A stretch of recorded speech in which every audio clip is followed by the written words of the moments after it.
Армысыздар, құрметті пайдаланушылар.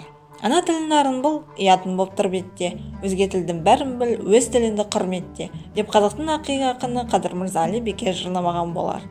Тіл таусылмайтын байлық. Қанша тіл білсен, өзгеден сонша кез биіксің. Дегенмен, алдымен туған тілін білуге міндеттісің. Сондықтан жыл сайын 21 ақпанда әлем халықтары ана тілі күнін атап өтеді.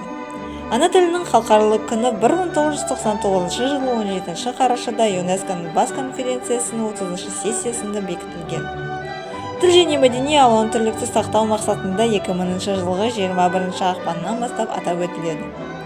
Бұл күннің датасы Бангладештің қазіргі астанасы Даккада болып өткен оқиғаға байланысты таңдап алынған. 1952 жылы 21 ақпанда елдің мемлекеттік тілі ретінде өздерінің ана тілі бенгал тілін енгізуді талап еткен үшін студенттер полицейлердің оғынан қаза тапқан екен. Родной язык бесценен для каждого из нас. На родном языке мы говорим в нашей первой фразе и яснее всего высказываем свои мысли. Это та основа, на которой все люди строят свою личность. И он то, что ориентирует нас на протяжении всей жизни. Он является способом, с помощью которого можно научиться уважать себя, свою историю, свою культуру, а главное других людей со всеми их особенностями. 21 февраля – Международный день родного языка. Этот праздник еще молодой. Он начинает свою историю с 2000 года. Установлен ЮНЕСКО с целью содействия языками и культурами разнообразию и многоязычию. Человек, владеющий многими языками, называется полиглотом. Принято считать полиглотом того, кто знает не менее 4 иностранных языков. В современном мире выучить язык достаточно легко. У нас есть доступ к различной информации через смартфон или компьютер. К сожалению, имея столько возможностей, люди не стремятся к изучению больше одного языка. А сколько языков могли бы выучить известные писатели мира в свое время без интернета? Давайте узнаем, сколько языков знали известные мастера слова. Безусловно, наш список будет далеко не полный. Абай Кунанбаев. Личность Абая неповторима, прежде всего в силу многогранности.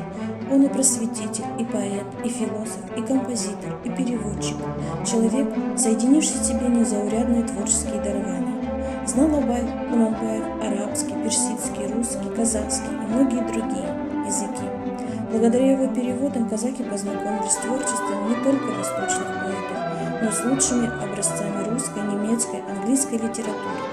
Знакомясь с творчеством, Абай стремился перевести эти произведения таким образом, чтобы они были близки и понятны. Шокан Уалиханов.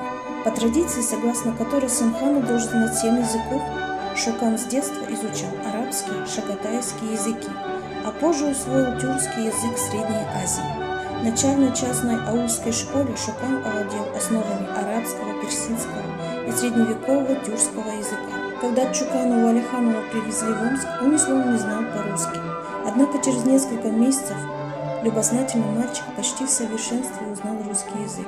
Он также знал немецкий, французский, английский языки и изучал научные труды и карты на этих языках. Лев Николаевич Толстой. Великий русский классик, знал около 15 языков. В их числе английский, французский, немецкий языки, которые он знал в совершенстве.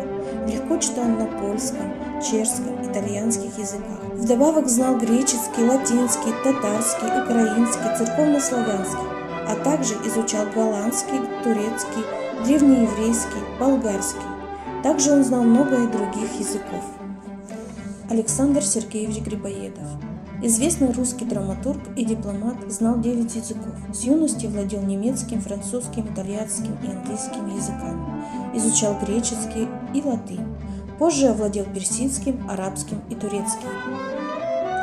Джон Рональд Роял Толкин. Известный британский писатель, профессор, автор «Властелина колец».